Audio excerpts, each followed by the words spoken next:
This is the time in an Olympics that hosting can seem like a really good idea. The action comes thick and fast, the excitement bounces from venue to venue, and each host nation medal provides a podium step closer to justification of the expense. But with any Olympic Games, the question needs to be asked, what next? Will there actually be a legacy?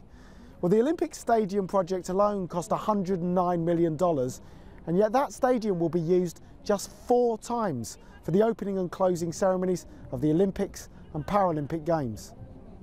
I asked Michael SHIN of the Pyeongchang Organising Committee, POCOG, if it's true it will then be demolished. He insists they do have plans for the site.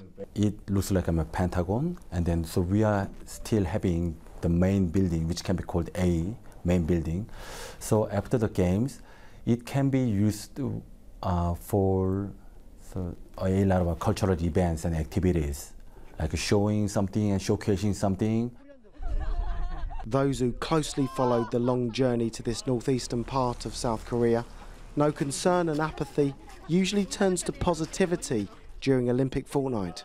There were all sorts of concerns raised there about the lack of people who were going to be here, the lack of interest, the lack of snow, and then all manner of logistical and organisational things. And I think there's been clearly some teething problems, but generally speaking, the crowds have been good. And yeah, I think compared with the last games I was at in Rio, it's been a lot easier.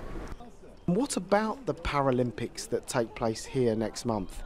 Is that event going to be a success?